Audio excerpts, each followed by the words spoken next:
మహిమించాడు. హల్లెలూయా. మంచిదండి. యోహాను సువార్త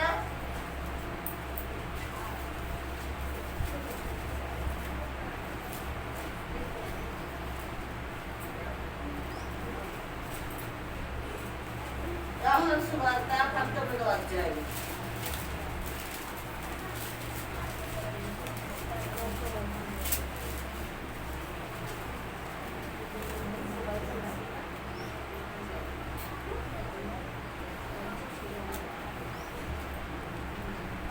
సారీ 18వ అధ్యాయం.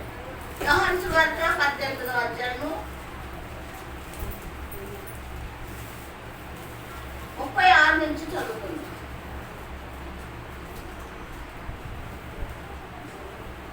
నా రాజ్యం ఈ లోక సంబంధమైనది కాదు. చాలండి, చిన్న ప్రార్థన చేసుకున్నాం. అందరూ తలలు వంచాలి, హృదయాలు తెరవబడాలి, పాపాలు ఒప్పుకోవాలి, పశ్చాత్తాపడాలి, ప్రభు పాదాలు పట్టుకుందాం. ప్రేమల దేవుని బిడ్డలారా, ఇంకా మనకు సరి చేసుకోలేదేమో, శుద్ధి చేసుకోలేదేమో, రక్షణను కాపాడుకుంటానికి మనం ఇంకా సిద్ధపడతలేదేమో, నిర్లక్ష్యంగా ఉన్నామేమో, బైబిల్ లేకుండా ఉన్నామేమో. జాగ్రత్త బిడ్డలారా, నీ కోసం నా కోసం ఆయన మరణంలోకి వెళ్తున్నారు, ఆయన శాపంలోకి వెళ్తున్నాడు. ప్రభు బిడ్డలారా, అందరం కూడా సిద్ధపడదాం. ప్రభా, మనలో ఉన్న అపరాధములు, దోషములు ఒప్పుకుందాం, విడిచిపెడదాం, సరి చేసుకుందాం, శుద్ధి చేసుకుందాం. దయగల తండ్రి, ప్రేమగల దేవా, మీ స్తోత్రములు ప్రభా. యేసయ్యా, మీకే వందనాలు, స్తోత్రాలు చెల్లిస్తున్నాను నాయనా. ఈ దినం ఇచ్చినందుకు మీ స్తోత్రములు ప్రభా. సంవత్సరం అంతా కాచి కాపాడారు. ఈ దినం ఇచ్చినందుకు మీ స్తోత్రాలు. ఈ దినము కోసం నాయన ఎన్నో దినముల బట్టి ఎదురు చూస్తున్నాం. ఈ దినము రానే వచ్చింది ప్రభా. మీ స్తోత్రములు ప్రభా. అయ్యా నాయన, ఆత్మతో సత్యముతో ఆరాధిస్తూ, భయముతో వణుకుతో ప్రార్థిస్తూ, అయ్యా నాయన సాగిలపడి నమస్కరిస్తూ ప్రభా, వేడుకుంటూ ప్రభా, అయ్యా మీ కార్యాలు జ్ఞాపం చేసుకుంటూ తండ్రి, కృతజ్ఞతలు చెల్లించుటకు కృప దయచేసి మీ నామాన్ని మహిమ తెచ్చుకోండి.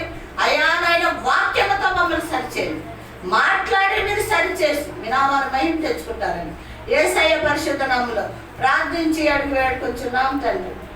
ఆమేన్. హల్లెలూయా, హల్లెలూయా. పిల్లలందరూ కూడా చాలా జాగ్రత్తగా కూర్చోవాలి. సెల్లలు, ముచ్చట్లు ఇవన్నీ చేస్తే కోపం వస్తుంది నాకు. జాగ్రత్తగా కూర్చోవాలి, వినాలి, వినాలి. దేవుని వాక్యం వింటేనే మన జీవితాలు మార్పు చెందుతాయి, లేకపోతే మార్పు చెందవు. ఇలాగే ఉంటాం, తర్వాత నాకు అనిపోతాం. అది జ్ఞాపకం చేసుకుంటే మంచిది. ఒకటి పేరేంటన్నా? సద్గురు సద్గురు సాయినాథ్. ఇష్టం నా అబ్బాయి? నువ్వు అబ్బాయి కాదు. నువ్వు ఎందుకు రావాలనుకున్నావు ఇక్కడికి? ఆయనకి ఇష్టం అంట.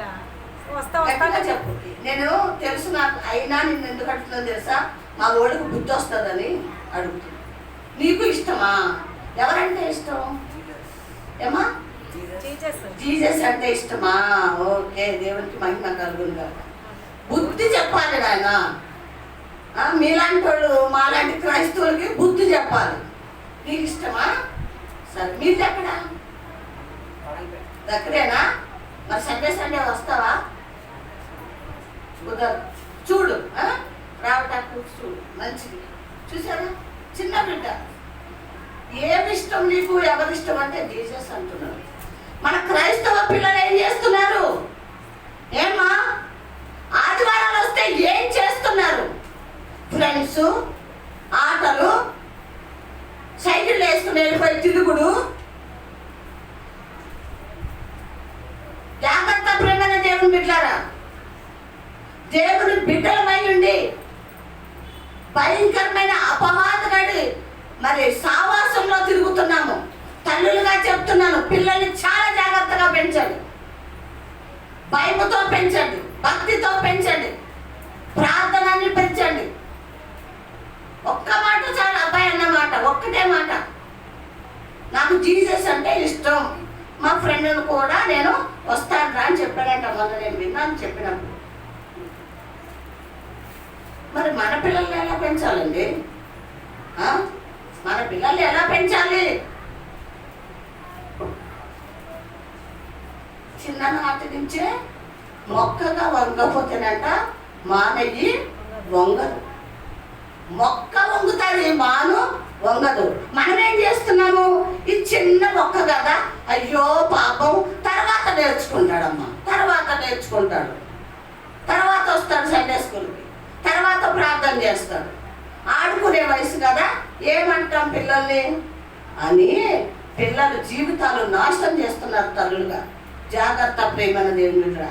చిన్న బిడ్డప్పటి నుంచే ఆయన మార్గంలో నడిపించాలి. పెద్దవాళ్ళు అయినప్పుడు ఏమవుతారంట తెలుసా? తొలగిపోరు లోకంలో, పాపంలో. కాబట్టి జాగ్రత్తగా పెంచండి. ఆ బిడ్డను బట్టి మనము యేసయ్యకి వందనాలు చెల్లించాలి. ఇంకా కూడా అబ్బాయి ఎక్కడున్నా మరి దేవుణ్ణి ప్రేమించి ఆరాధించేవాడుగా ఉండాలి. కంటిన్యూ చేయండి. ఏమన్నాడు యేసయ్య? నా రాజ్యము ఏమంటండి? ప్రభు చెప్తున్నాడు, నా రాజ్యము ఈ భూలోక సంబంధమైనది, ఈ లోక సంబంధమైనది కాదు. నా రాజ్యము ఈ లోక సంబంధమైనది కాదు. ప్రభు ఏం చెప్పాడు? నా రాజ్యము ఈ లోక సంబంధమైనది కాదు అన్నాడు. ఎక్కడ ఉండి చెప్పాడు ఈ మాట? ఎక్కడ ఉన్నాడు? ఈ మాట చెప్పినప్పుడు యేసయ్య లోకంలో ఉన్నాడా, పరలోకంలో ఉన్నాడా? లోకంలో. ఇక్కడ ఉన్నాడు, మన మధ్యకి వచ్చాడు. ఆయన ఏం చెప్తున్నాడు? నా రాజ్యము ఈ లోక సంబంధమైనది కాదు. ఉన్నాడు ఇక్కడ. ఆయన చెప్పిన మాట ఏంటి? ఈ లోక సంబంధమైనది కాదు.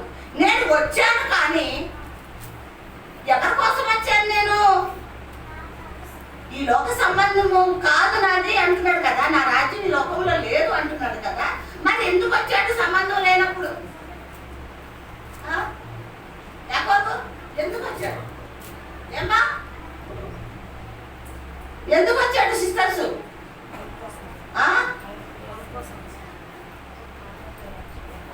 ఆయన సృష్టించుకున్నాడు, ఆయన పోలికలో మనల్ని చేసుకున్నాడు, ఆయన రక్తం ఇచ్చి మనల్ని కొనుక్కున్నాడు. కాబట్టి ఆయన బిడ్డని మళ్ళీ రెండో రాకడలో తీసుకెళ్ళాలి. కాబట్టి వచ్చి మనల్ని ఏం చేస్తున్నాడు?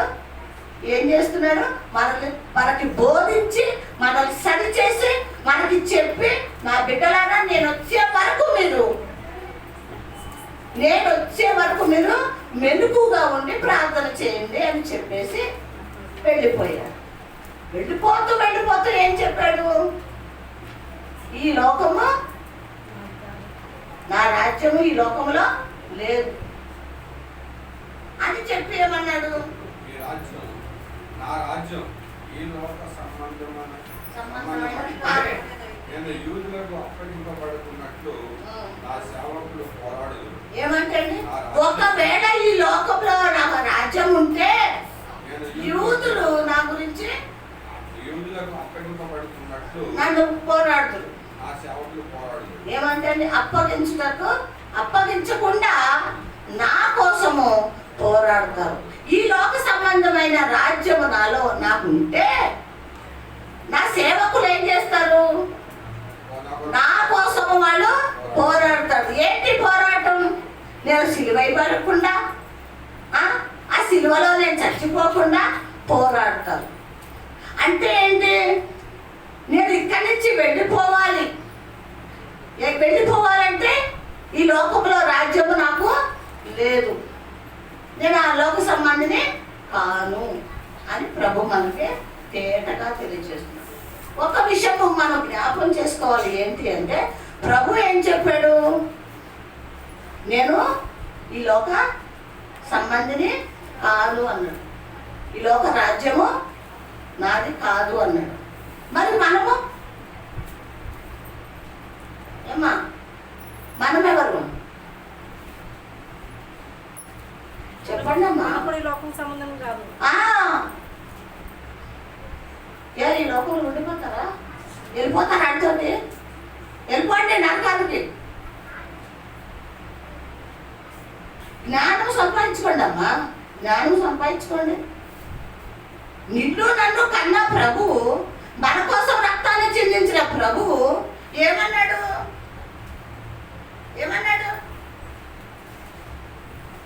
ఈ రాజ్యంలో ఈ లోక సంబంధమైనది కాదు అన్నాడు. మరి మనకు కూడా కాదు కదా. మనం కూడా ఆయన వెనకాలే వెళ్ళిపోవాలి, ఉండటానికి వీల్లేదు ఇక్కడ. అందుకే మరణం పెట్టాడు ప్రభు మనందరికీ కూడా. ఎందుకు చచ్చిపోతున్నారు అని నేను కూడా అనుకునేదాన్ని. అయ్యో ప్రభు పుట్టించాడు, సంసారం ఇచ్చాడు, పిల్లల్ని ఇచ్చాడు, భర్తనిచ్చాడు, మరి చచ్చిపోతారంటాడేంటి అనుకున్నా. కానీ ప్రభు చిత్తం ఏంటి అంటే 3 ప్రశ్నలు వేసుకోవాలండి ఇక్కడ. మనం 3 ప్రశ్నలు వేసుకోవాలి.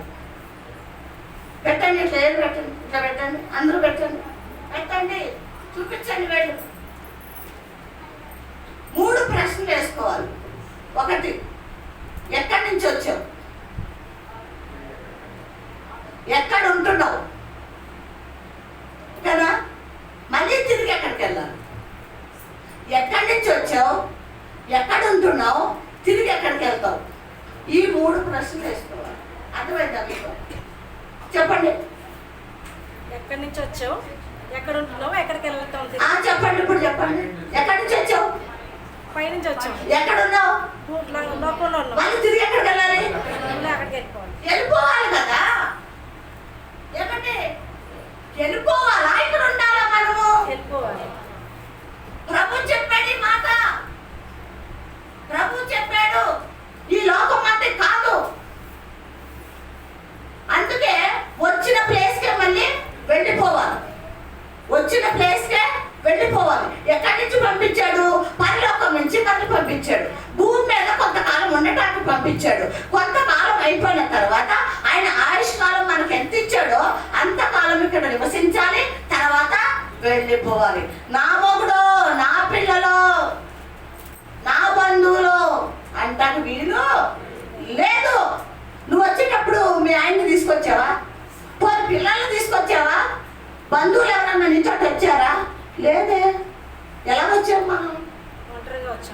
ఒంటరిగా వచ్చాము, మళ్ళీ ఒంటరిగానే వెళ్ళిపోవాలి. అయితే ఇంకొక ప్రశ్న వేసుకోవాలి. భూమి మీదకి వచ్చినప్పుడు మనలోకి పాపం వచ్చింది. మన అవ్వ ఆదమ్మ చేసిన, మన పితరులు చేసిన పాపము మనలో ఉంది. కాబట్టి ఆ పాపము పోవాలి అంటే ఏం కావాలి? రక్షణ కావాలి. ఏం కావాలండి? రక్షణ కావాలి. రక్షణ ఎవరిస్తారు?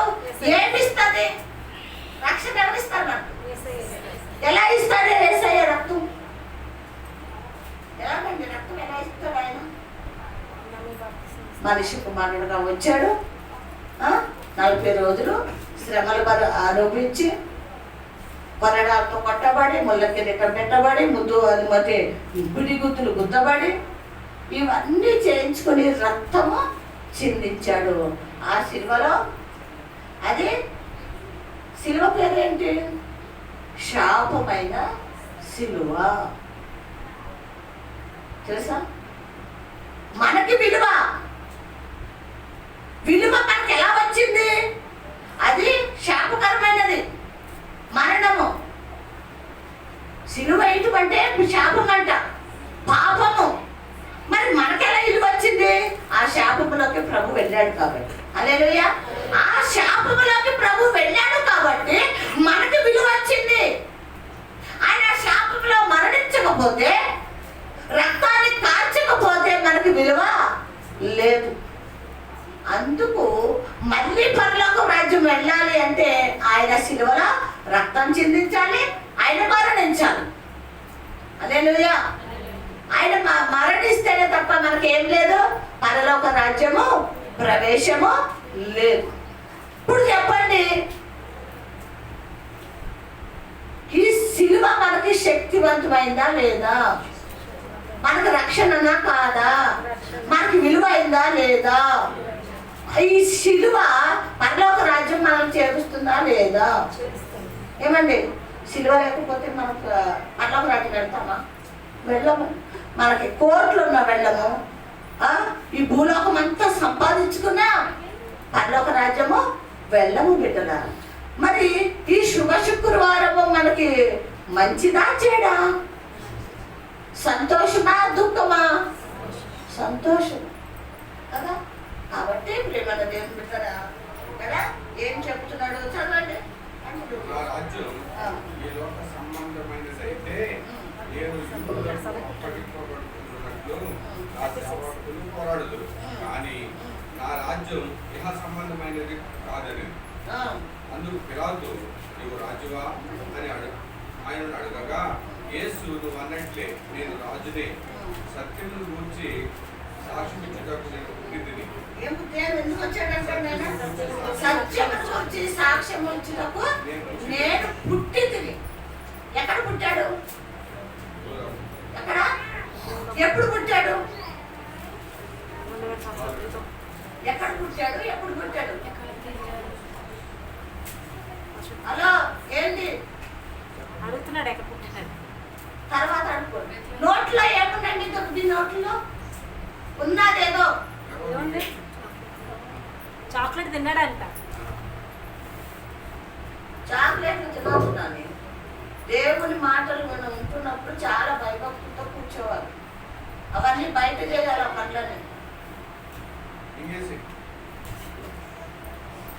ఎవరి కోసం పుట్టాడంటే సత్యమును గురించి సాక్ష్యం ఉంచేటప్పుడు నేను పుట్టింది అన్నాడు కదా. ఆయన పుట్టినరోజు ఎప్పుడు? ఆయన ఎప్పుడు పుట్టాడు? ఆయన పుట్టినరోజు ఎప్పుడు?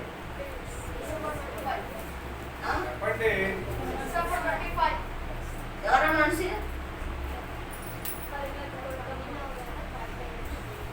ఎవరు చెప్పింది? అన్నలకు కొడుక వాడికి ఇలా కూడా తెలుసారా నీకు? మంచిదే. నన్ను చూద్దామంటే ఇటు భయం అంట. ఇక్కడ కూర్చోమన్నాను, నేను ప్రార్థన చేసుకుంటా కళ్ళు కూసుకున్నాను. ఎప్పుడు వెళ్ళిపోయాడు అందులో కదా. ఎప్పుడంట? డిసెంబర్ పుట్టాడు కదా. ఎందుకు పుట్టాడంట? సత్యమును గురించి సాక్ష్యం ఇవ్వటానికి పుట్టాడు.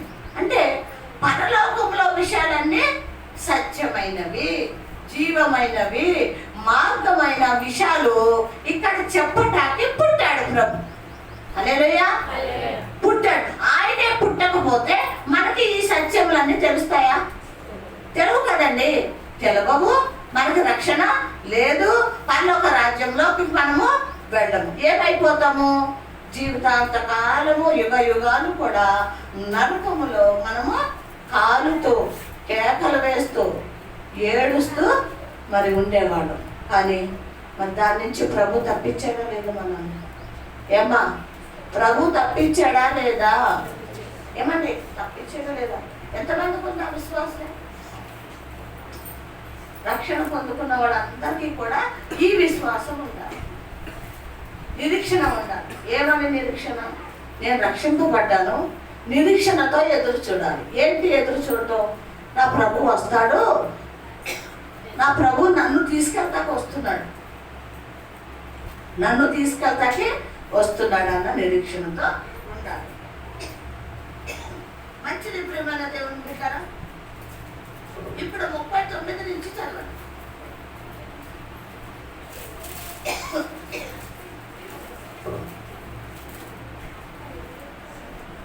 ఆయనను పస్కా పండుగలో నేనొకని మీకు విడుదల చేయు వాడొకడు కలడు కదా. ఆయనను పస్కా పండుగలలో నేను ఒకరిని మీకు విడుదల నేను యూదుల రాజును విడుదల చేయటం మీకు ఇష్టమా అని వారిని అడిగాను. చాలండి. ఇక్కడ ప్రభుని సిలువ వేశారు. ప్రభుని ఏం చేశారంటే సిలువ వేశారు. ఎన్ని గంటలకు వేశారో తెలుసా మీకు? మధ్యాహ్నం 3 గంటలకి. 9 గంటలకు వేశారు. ఉదయకాలము 9 గంటలకి ఆయన గెత్సేమనే తోట నుంచి బయలుదేరారు. ఆయన అర్థమవుతుందండి? ఎక్కడి నుంచి బయలుదేరారు ప్రభు? గెత్సేమనే తోట నుంచి బయలుదేరారు. ఏం పట్టుకుని? సిలువ. సిలువ అంటే ఏంటి? మన పాపాలు. సిలువ అంటే ఏంటి? మన పాపాలు ఈపు మీద వేసుకుని మోసుకుని వెళ్ళిపోతా ఉన్నారు ప్రభు. తీర్పులో ఇక్కడ మరి పిలాతు అడిగాడు, ఇక్కడ ఒక పస్కా పండగ ఆచారం మనకి ఒక వ్యక్తిని విడుదల చేయొచ్చు. ఒక వ్యక్తి బంధకాల్లో ఉన్నా, జైల్లో ఉన్నా, కటకటాల వెనకాల ఉన్నా ఒక వ్యక్తిని విడుదల చేయొచ్చు. ఆ విడుదలను నేను యేసుని విడుదల చేస్తాను అన్నాడు ప్రభు. ఏమన్నాడండి? యేసుని విడుదల చేస్తాను అన్నాడు. అయితే వాడేమన్నారు? చదవండి.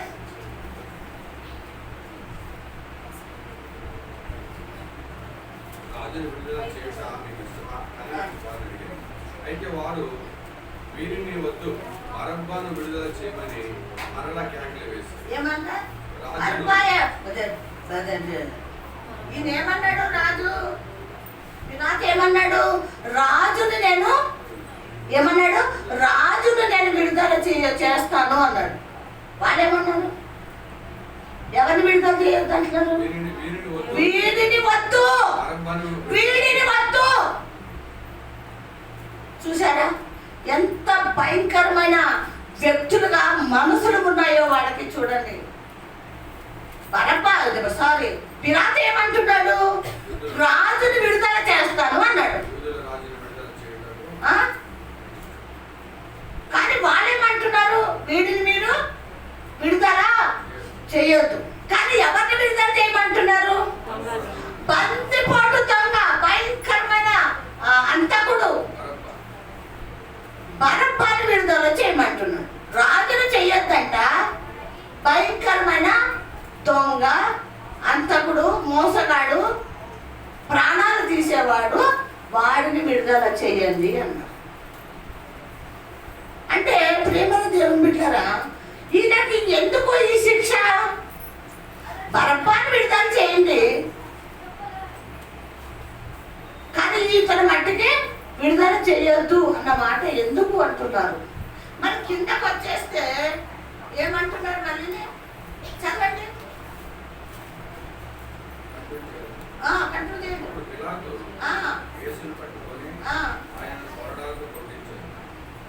ఇక్కడ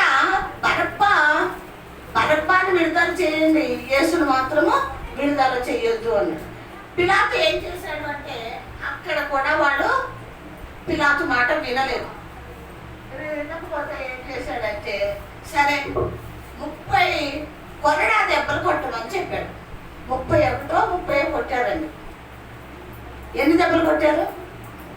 30 కొరడా దెబ్బలు కొట్టించాడు.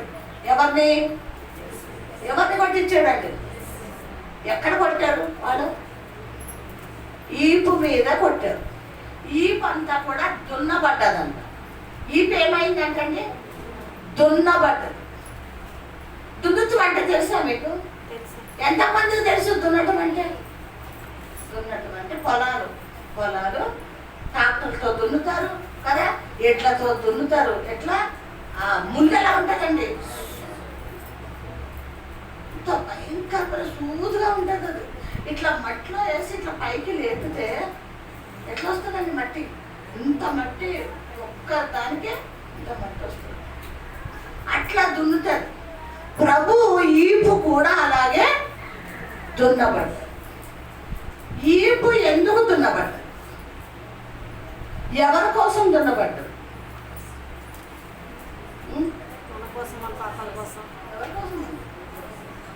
మన కోసం, నా కోసం కదా. మన శరీరం, నేను చెప్తూ ఉంటాను మీకు, పాపము అంటే మన దేహమే.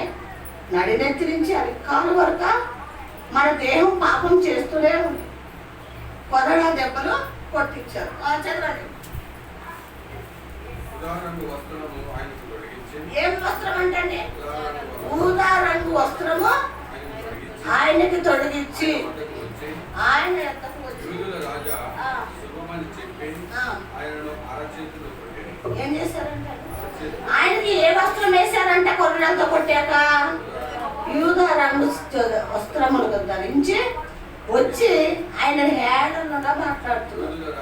యూదుల రాజా నీకు శుభం అని చెప్పి ఆయనని చేతులతో కొట్టిరి. ఎందుకండి చేతులతో కొట్టారంట. ఆల్రెడీ కొర్రలతో కొట్టారు, మళ్ళీ దేంతో కొడుతున్నారు? చేతులతో కొడుతున్నారు. మరలా కలిపి వచ్చి ఈయన యందు ఏ దోషము నాకు కనపడలేదని మీకు తెలియనట్లు ఈయనను మీ వద్దకు వెలుపలికి తీసుకుని వచ్చేదని వారితో అనేది. చాలండి. ప్రేమను దేవుని బిడ్డలారా, నేను రాజుని, ఈ రాజుని నేను విడుదల చేస్తాను పస్కా పండక్కే చెప్పాడు. ఎవరు? పిలాతు. వాళ్ళు ఏమన్నారు? అతన్ని విడుదల చేయటానికి వీలు లేదు. ఎవరిని విడుదల చేయండి అన్నాడు? బరబ్బాను విడుదల చేయమన్నాడు. అంటే ప్రభు ఏం చేశాడు? బరబ్బా బదులు యేసయ్య ఏం దెబ్బలు తిన్నాడు? కొర్రా దెబ్బలు తిన్నాడు, అది చేతుల దెబ్బలు కూడా తిన్నాడు. అంటే పిలాతు ఏమనుకున్నాడు అంటే, ఎలాగా యేసుని నేను విడుదల చేయలేకపోయాను, ఇలాగన్నా కొర్రా దెబ్బలు కొట్టిస్తే ఇట్లా విడుదల చేస్తారేమో అనుకున్నాడు. కానీ కొట్టాక కూడా వాళ్ళు ఏమంటున్నారు? బయటకు తీసుకొచ్చాడు. ఎవరు? పిలాతు. ఈయన యందు నాకు ఏ దోషమో కనపడదు. ఉందా మరి దోషం? ప్రభులో దోషం ఉందండి. ఆ సంగతి ఎవరికి తెలుసు? పిలాతుకు తెలుసు. పిలాతుకి ఎలా తెలుసు? పిలాతుకి ఎలా తెలుసు?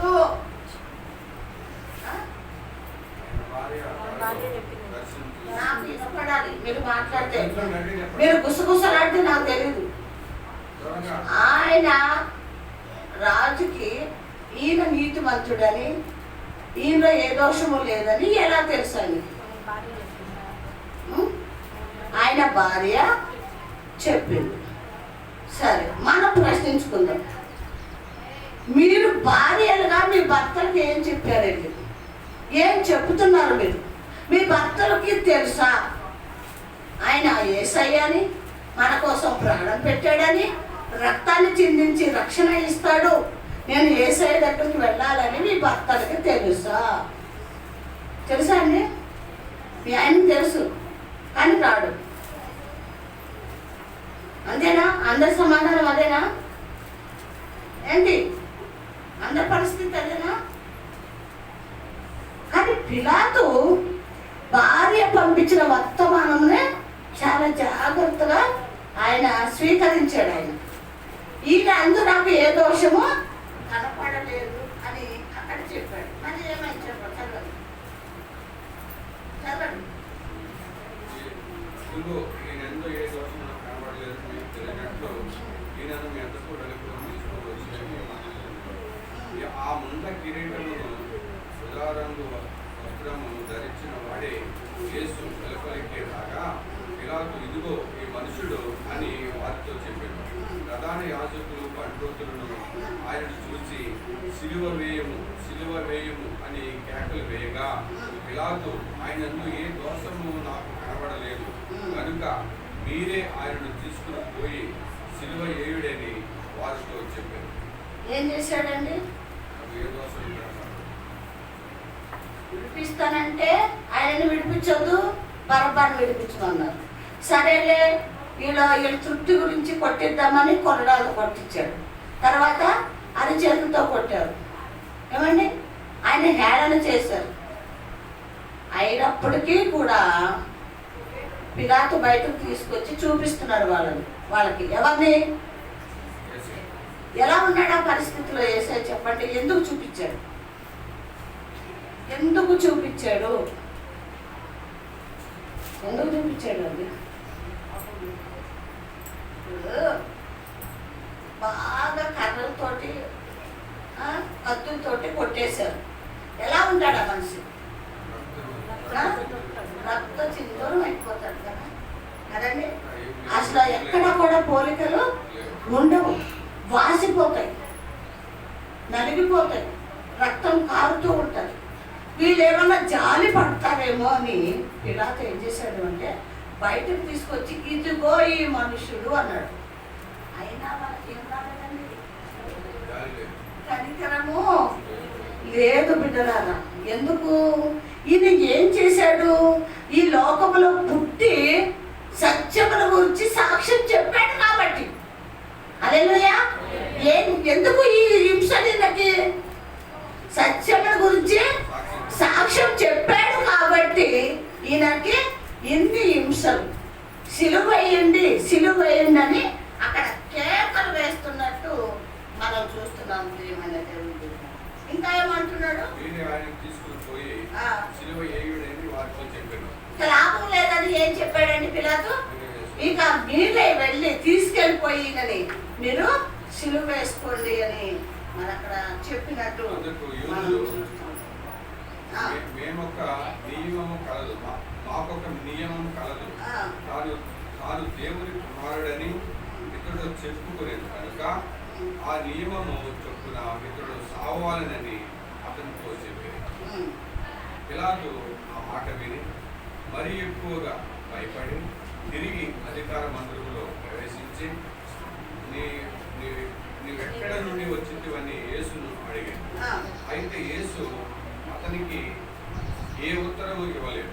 కనుక పిలాతు, నాతో మాట్లాడవా?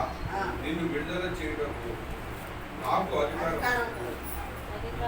కలదనియు, నిన్ను సిలువ వేయుటకు నాకు అధికారము కలదనియు నీవు ఎరుగవా అని ఆయనతో అడిగింది. అందుకు యేసు, పై నుండి నీకు ఇవ్వబడి తప్ప నా మీద నీకు అధికారం ఉండదు. దేవుని బిడ్డలారా, ఇక్కడ మనము మన జీవ గ్రంథంలో చదువుకున్న మాటలు మనం ధ్యానిస్తే, ఈ మనుషుడు బతకటానికి వీల్లేదు, సిలువ వేసి చంపేయాలి. ఎవరంటున్నారు? యూదులు, పెద్దలు, పరిసయ్యులు, వీళ్ళందరూ కూడా లోకస్తులు, అపవాది సంబంధులు వీళ్ళందరూ. ఆ మాటకి పిలాతు ఎంతో భయపడిపోయాడు, బాధపడిపోయి ప్రభు దగ్గరికి వెళ్ళి అడుగుతున్నాడు, నువ్వు ఇప్పుడైనా మాట్లాడవా? ఎవరిని అంటున్నాడు? యేసయ్యని అంటాడు, ఇప్పుడైనా మాట్లాడు. నువ్వు మాట్లాడితే నిన్ను విడిపించడానికి నాకు అధికారం కలదు, నాకు అధికారం ఉంది, నేను ఒక రాజుని, నిన్ను విడిపిస్తాను అని. ఆయన మీద ఒక ప్రేమ ఉండొచ్చండి, లేకపోతే బాధ కలిగి ఉండొచ్చు.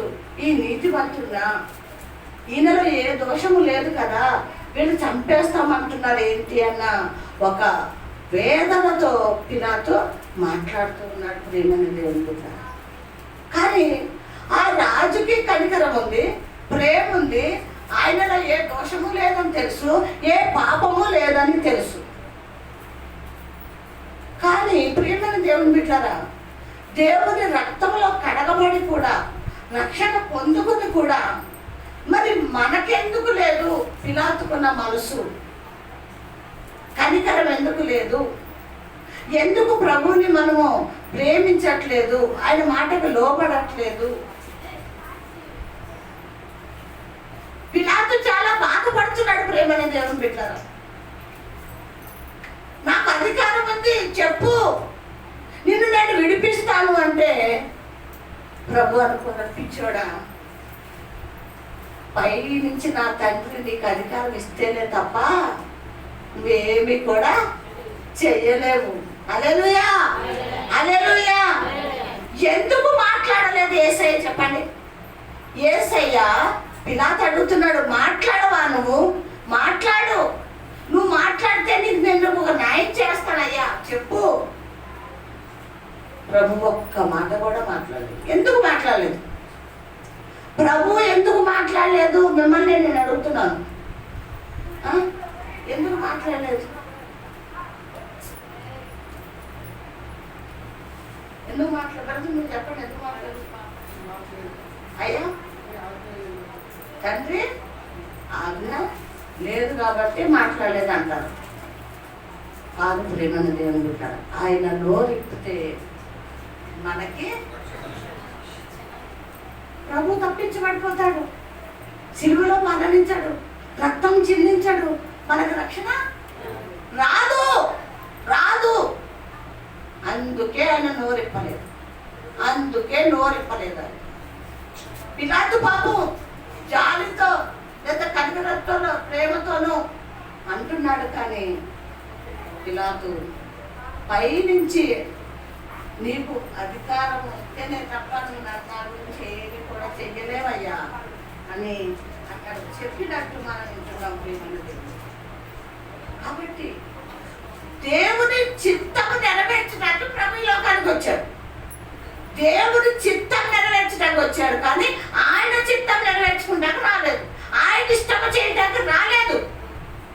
ఇక్కడ మనం నేర్చుకోవాల్సింది ఏంటి అంటే, మనము కూడా మనకిష్టం వచ్చినట్టు జీవించడానికి వీలు లేదు. ఎందుకు? నువ్వు ప్రభు సొత్తువి. అర్థమవుతుందా? ఎవరి సొత్తులు మనం? యేసయ్య సొత్తు మనం. యేసయ్య సొత్తు అయి ఉన్నాం కాబట్టి మనకు కూడా అధికారము, మన ఇష్టానుసారంగా మనం బతకొచ్చా? మన ఇష్టానుసారంగా మనం చేయొచ్చా? ఎవరి చిత్తాన్ని చేయాలి మనం? దేవుని చిత్తానికి మనము విధేయత కలిగి ఉండాలి. దేవుని చిత్తాన్ని నెరవేర్చే వారంగా ఉండాలి. దేవుని మాట వినే వారంగా ఉండాలి. ఆయన మార్గంలో నడిచే వారంగా ఉండాలి. ఆయన వైపు చూసే వారంగా ఉండాలి. యేసయ్య ఎందుకు వచ్చాడు? ఎందుకు వచ్చాడు? తండ్రి చిత్తం నెరవేర్చడానికి వచ్చాడు. అక్కడ మాట్లాడాలా వద్దా అన్నది తండ్రి చిత్తం లేకుండా, ఆయన పైనుంచి చెప్పకుండా యేసయ్య నోరు విప్పలేడు, మాట్లాడలేడు. మాట్లాడాడా? మన ఇష్టానుసారంగా మనం జీవించడానికి వీలు. ఎవరి చిత్తానుసారంగా మనం జీవించాలి? యేసయ్య చిత్తానుసారంగానే మనం జీవించాలి. ఎందుకంటే ఆయన మన సొత్తు, ఆయన సొత్తు అయి ఉన్నాం మనం. ఆయన సొత్తు అయి ఉన్నాం కాబట్టి, ఆయన బిడ్డలుగా ఉన్నాం కాబట్టి మనము దేవుని చిత్తమే మనం చేసే వారంగా ఉండాలి. ప్రియమైన దేవుని బిడ్డరా, ఇక రెండోది చూడండి, యోహాను సువార్త 19వ అధ్యాయం మొదటి నుంచి చదవండి. అప్పుడు పిలాతు ఓకే, మూడోది మత్తయి సువార్త. మత్తయి సువార్త 27వ అధ్యాయం, 27వ అధ్యాయం 39 నుంచి చదవండి. మత్తయి సువార్త. ఆ మార్గమున వెలుసుండిన వారు తలలు చూస్తూ దేవాలయమును పడగొట్టి 3 దినములలో కట్టువాడా, నిన్ను నీవే రక్షించుకోను. నీవు దేవుని కుమారుడు అయితే శిలువ మీద నుండి దిగుమని చెప్పుచు ఆయనను దూషించాడు. ఏమంటే వీళ్ళు ఎక్కడి నుంచి వెళ్తున్నారంట? మార్గంలో దారకపోతున్నారు. సిలువలో వేలాడుతూ ఉన్నాడు ప్రభు. సిలువలో వేలాడుతూ ఉంటే దారమ్మట వెళ్ళిపోడు ఆగి ఏమంటున్నాడంట? ఆడు తన పైకెత్తి ఏమంటున్నాడు? దేవాలయమును పడగొట్టి 3 దినముల తర్వాత కడతానని చెప్పిన వాడు వీడే. నిన్ను నీవే రక్షించుకోను. ఏమంటున్నారండి? పడగొట్టి కడతానని చెప్పాడు. అక్కడ వేలాడుతున్నావు, కేవలం చేస్తున్నావు, అవమానంగా మాట్లాడుతున్నారు, దూషిస్తున్నారు, నవ్వుతున్నారు. ప్రియమైన దేవుని బిడ్డలారా, ఎందుకు? ఏం చేస్తానని చెప్పాడంటావు? నేను దేవాలయం పడగొట్టేస్తాను, నేను కట్టేస్తాను అని చెప్పినోడా? నువ్వెక్కడున్నావు ఇప్పుడు? సిలువలో వేలాడుతున్నావు పిచ్చోడా. పెద్ద పెద్ద మాటలు చెప్పావు కదా, వేలాడుతున్నావు. నిన్ను నువ్వు రక్షించుకో. ఏం చేస్తున్నారు వీళ్ళు? ఏమన్నా లేదని సిలువుకి శత్రువులు కదండి వీళ్ళు. వీళ్ళకి యేసయ్య అంటే తెలుసా? యేసయ్య ప్రేమను ఎరిగిన వాళ్ళ. ఏమండి ప్రియమైన దేవుని బిడ్డలారా, యేసయ్య ప్రేమను ఎరిగి ఉండాలి. లోతుగా తెలుసుకుని ఉంటేనే యేసయ్య గురించి చెప్పగలుగుతాం. ఇప్పుడు మనం బిర్యానీ వండుకున్నామండి. ఒక అరగంట మాట్లాడు. కింద గిన్నె ఉంది, మూతేసి పెట్టుంది, తాళం వేసి వచ్చాం. దాని టేస్ట్ ఎలా తెలుస్తుంది? ఏమండి? అక్కడ ఉంటే టేస్ట్ తెలుస్తుందా? మరి యేసయ్య ఆలయంలో ఉన్నాడు, ఆయన శిరస్సుగా ఉన్నాడు, ఎక్కడున్నావు? లోకంలో ఉన్నావు, నీ ఇంట్లో ఉన్నావు, నువ్వు పనిలో ఉన్నావు, నీ అవసరాలు అక్కడ తీర్చుకుంటాకు వెళ్ళావు, బంధువులు అన్నావు, చుట్టాలు అన్నావు. రే బాబు గొడవ చేద్దురా, కాసేపు ఉండండి నాన్న. లేదా మొగుడు ఇబ్బంది పెట్టాడని ఆగిపోయావు, సమస్యల వల్ల ఆగిపోయావు. ఎలా తెలుస్తుందండి నీకు ఏసై గురించి? మనము ఇక్కడికి రాకుండా ఏసై గురించి మనకి ఎలా తెలుస్తుంది? ఇప్పుడు ఆ మాట్లాడినోడికి ఏసై అంటే తెలుసా? తెలియదు కాబట్టి వాడు మాట్లాడాడు. దేవుని ప్రేమ తెలిస్తే వాడు అట్లా మాట్లాడతాడా? మాట్లాడు కదా. తెలీదు అంటే చర్చికి రావాలా వద్దా? రావాలి. ఏమండి? రావాలి. రావాలా? ఇంట్లో ఉండాలా? ఏరా దోస్తులతో తిరగాల? చర్చికి రావాలా? వస్తే ఏసై ఎవరో తెలుస్తుంది, రాకపోతే తెలీదు. అర్థమవుతుందా? చర్చికి వెళ్ళామంటే దేవుని మాటలు శ్రద్ధగా వినేవారంగా ఉండాలి. ఏదో వెళ్ళాంలే, టైం పాస్ చేసుకొచ్చేసాంలే. ఎక్కడికి వెళ్ళామంటే చర్చికి వెళ్ళాం. ఏం చెప్పాడు పాస్టర్ గారు? పాస్టర్ గారు మంచి వాక్యం చెప్పాడు, బాగుంది. అరే ఏంటది వాక్యం? ఏంటి అసలు? ఏ సబ్జెక్ట్ తీసుకున్నాడు ఆయన? మత్తయి గురించి చెప్పాడా? యోహాను చెప్పాడా? లూకా చెప్పాడా? మార్కు చెప్పాడా? ఏం చెప్పాడు? ఏదో కానీ బాగా చెప్పాడు ఆయన. అంటే ఏంటి? నీ భక్తరా ఉంది పైన నువ్వు ఈ చెవుతో విన్నావు, ఈ చెవుతుంటే విడిచిపెట్టేస్తావు. ఇక ప్రభు ప్రేమ ఎట్లా తెలుస్తుంది నీకు నాకు? ఏమమ్మా తెలుస్తుందా? ఇక్కడ దారమ్మట వెళ్ళినోడు సంగతి అదే, పక్కమ్మట దారి పక్కమ్మట వెళ్ళి వాడు మాట్లాడుతున్నవాడు పరిస్థితి అదే. ఏంటది? వీడు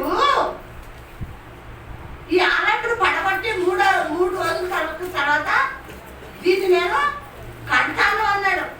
3 రోజుల్లో కట్టేస్తాడు. వీడేం కట్టేస్తాడు? ఎక్కడున్నాడు? పైన వేలాడుతున్నాడు. నువ్వే ఆలయం కట్టావురా బాబు, నిన్ను రక్షించుకో. అంటే ఇక్కడ ప్రభుకి అవమానమా కాదా? అవమానించాడా లేదా? ఈ అవమానం మనకి ఎదురైంది. ఏంటి పరిస్థితి? మన ఎలా ఉంటుంది మన పరిస్థితి? ఎలా ఉంటుంది ప్రభు? మామూలుగా ఉంటామా? రిలీఫ్గా ఉంటామా? టెన్షన్ లేకుండా ఉంటామా? ఎవరైనా అవమానిస్తే ఏమైపోతాం? గురువు అయిపోతాం. కోపం వచ్చేస్తుంది కదా. వాడు ఎట్లా నన్ను అవమానిస్తాడు? వాడు అవమానించడం వాడు ఎవడు? వాడిని నరికేస్తాడు, కొట్టేస్తాడు, పొడిచేస్తాడు అనేసి ఇంత ఎత్తుని నెగిసి గొడవకి వెళ్తాం. పెద్ద రాద్దాంతం అవుతుంది. మరి ఇక్కడ ప్రభువు వల్ల మాట్లాడా? ఏమా మాట్లాడా? ఎక్కడున్నాడు అప్పుడు ప్రభు? శిలువ మీద ఉన్నాడు. వాడు వెళ్తా ఏమన్నాడు? ఒకసారి మరి చదవండి అన్నమాట.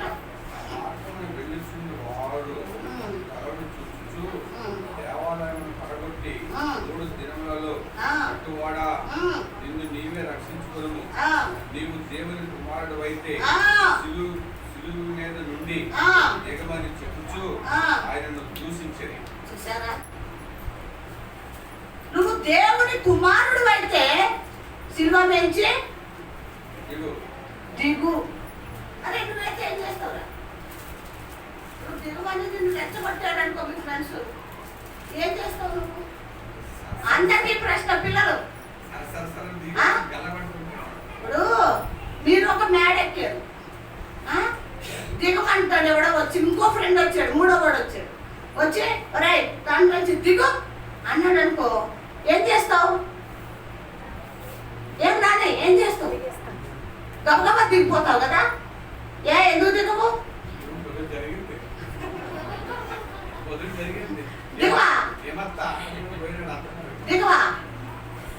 దిగుతావా? దిగవా? దిగుతావా?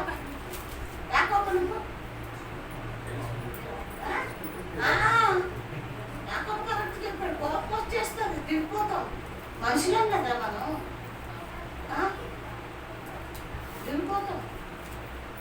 మౌనంగా దీన మనసుతో వాడు ఏదో అనుకుంటున్నాడు, పోనీలే నా తండ్రికి నేను మాటిచ్చి వచ్చాను, నా తండ్రి పని నేను చెయ్యాలి అనుకుంటామా?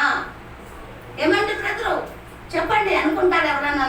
స్త్రీలు కూడా అనుకుంటామా మనం? ఏమ్మా అనుకోము. ఎందుకు? మనకి జీవపు డబ్బు ఎక్కువ, మనకి పౌరుషం ఎక్కువ, గర్వం ఎక్కువ, అహంకారం ఎక్కువ మనకి. మరి ప్రభువులో ఇవి ఉన్నాయా? యేసయ్యలో ఇవి ఉన్నాయా? లేవు. కాబట్టి నువ్వు దేవుడి కుమారుడు అయితే సిలువలోంచి దిగు అని ఆయనని దూషిస్తున్నారు. అంటే దూషించటం అంటే తిడుతూ ఉన్నారు. నువ్వు తిడితే ఊరుకుంటావా? ఏంటని తిడితే ఊరుకోవు కదా నువ్వు? నానికి మస్తు కోపం, అమ్మో మామూలు కోపం కాదు. ఏమనుకుంటున్నావు? ఏం సంగతి నీది అనుకుంటే వెళ్ళిపోతాడు.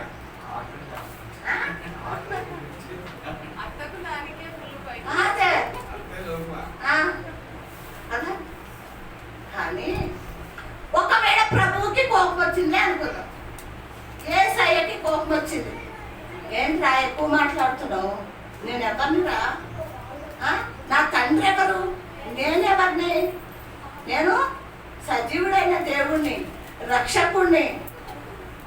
నా తండ్రి పరలోక రాజ్యంలో ఉన్నాడు, నన్ను దింపడాకైనా సమర్థుడు అని దిగలేడా? దిగుతాడా? మరి ఎందుకు అనలేదు?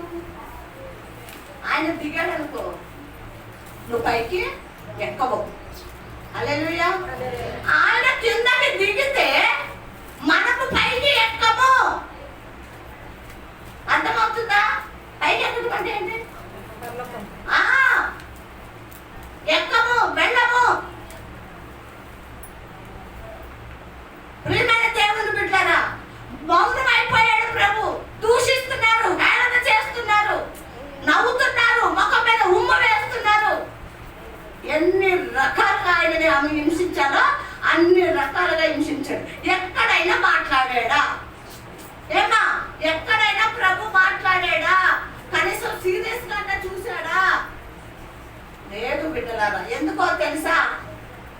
మనందరినీ చూస్తున్నాడు కాబట్టి. అయ్యో నా బిడ్డలు దీనంగా భూలోకంలో ఉన్నారు.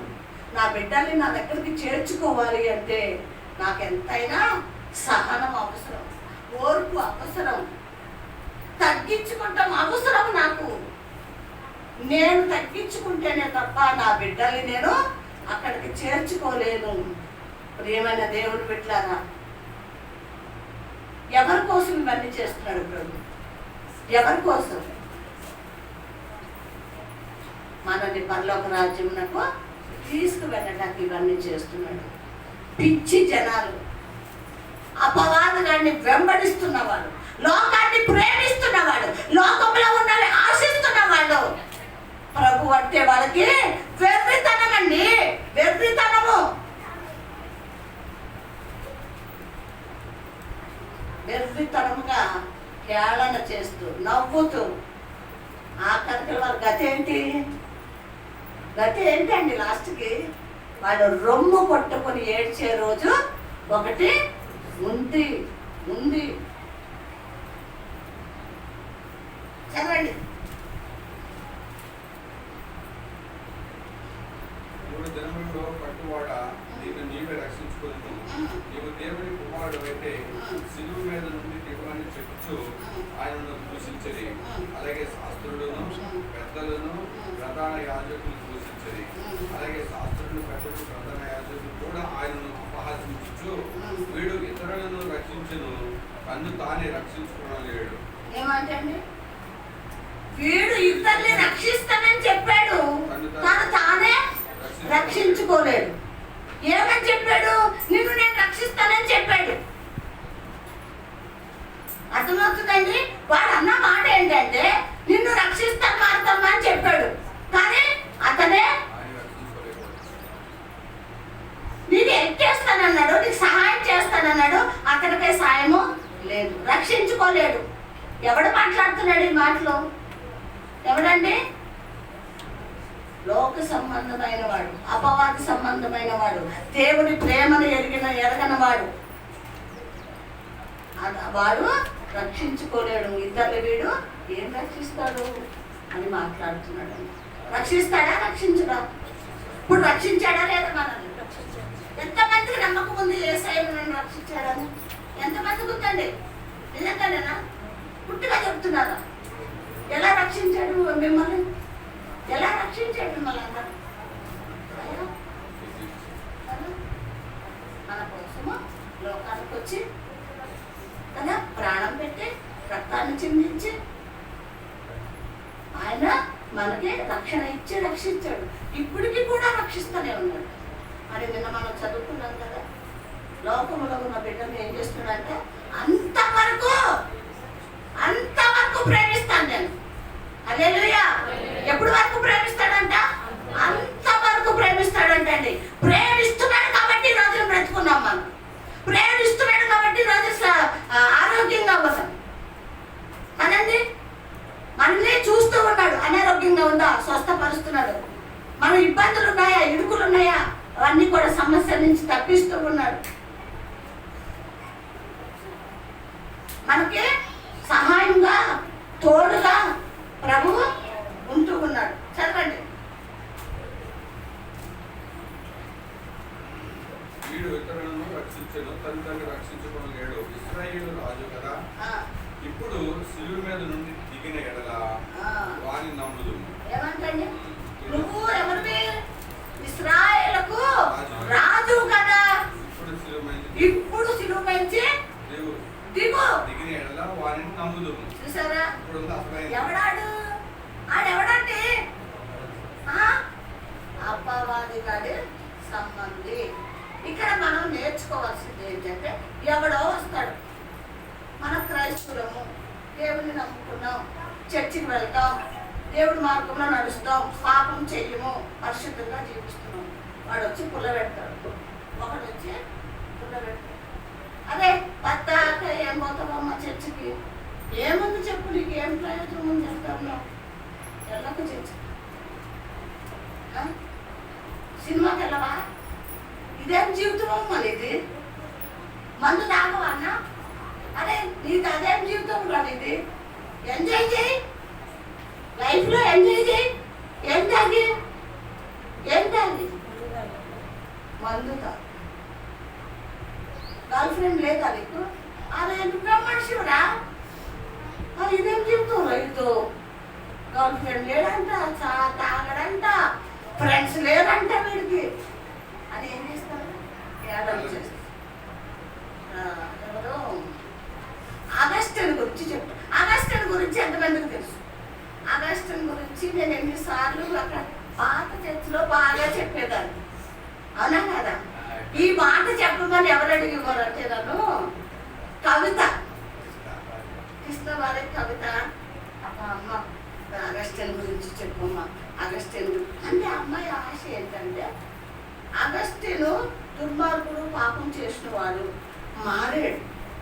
నువ్వు అగస్టిన్ గురించి నువ్వు చెప్తే అమ్మా, మరి నా భర్త కూడా మారుతాడని ఆ పిల్ల బాగా ఈ మాట చెప్పు, ప్రత్యేకంగా చెప్పమలేదు కదా. అగస్టిన్ ఉన్నాడమ్మా, యవనస్తుడు ఉంటే బాగా పాపంలో మునిగి తేలుతున్నాడు. శరీర రీచలు, కోరికలు, తాగుడు, ఇంకా అన్ని రకాల అలవాట్లు లోకంలో ఉన్నాయన్నీ కూడా ఉన్నాయి. ఆ తల్లి ఆ బిడ్డ కోసం కొన్ని సంవత్సరాలు దేవాలయంలో ప్రార్థన చేస్తూనే ఉంది, కన్నీళ్ళు కారుస్తూనే ఉంది, ప్రార్థన చేస్తూ. వాళ్ళ అమ్మాయి ఎంత ప్రార్థన చేస్తుందో వీడు అంత చెడిపోతున్నాడు. ఎవరు? అగస్టిన్. ఎంత ప్రార్థన చేస్తుంది దేవుడి దగ్గర, వీడు అంతగా చెడిపోతున్నారు.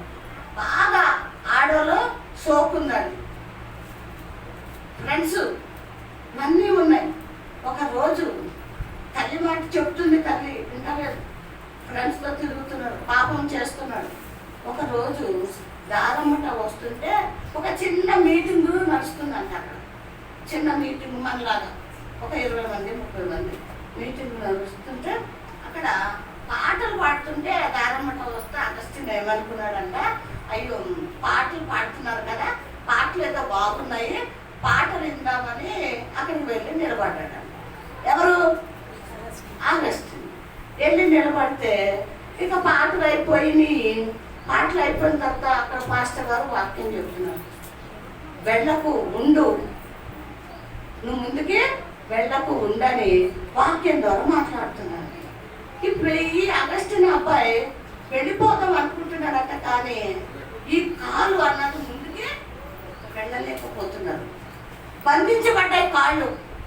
అంటే నువ్వు ఇక్కడ ఉండి దేవుడి మాటలు విను, దేవుడు సరి చేస్తాడు నిన్ను అన్నట్టుగా ముందుకి కాలు రావట్లేదంట, వెళ్ళిపోతున్నాడంట.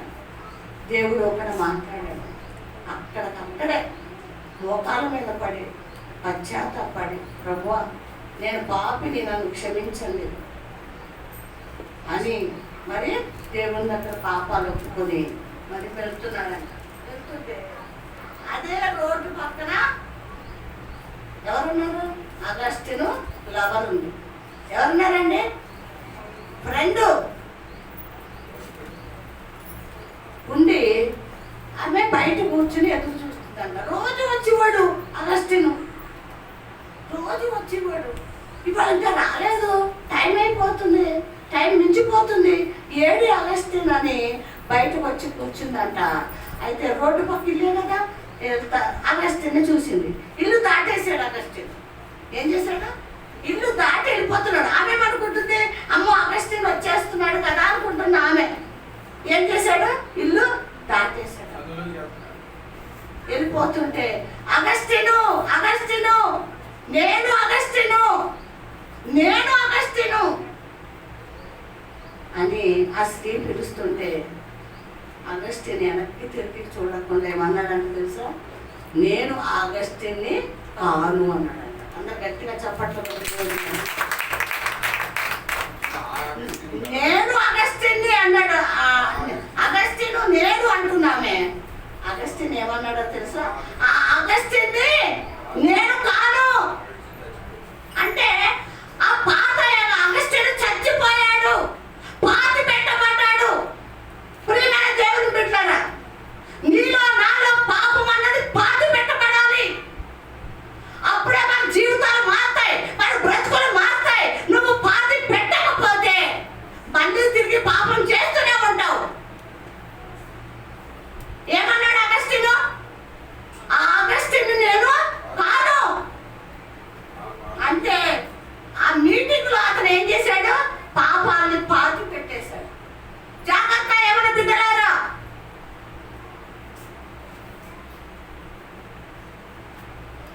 పాతి పెట్టేశాడు పాపాన్ని. ఆ స్త్రీ పిలుస్తూ ఉంది, నేను అగస్టిను, నేను. వెళ్ళిపోతున్నావేంటి? వెనక్కి కూడా తిరిగి చూడలేదు. ఎందుకు వెనక్కి తిరిగి చూడలేదు? పాపాల్ని పాతి పెట్టేశాడు కాబట్టి. ముందుకి వెళ్ళిపోయి వాళ్ళమ్మ కాళ్ళు పట్టుకొని గట్టిగా ఏడ్చేసాడు.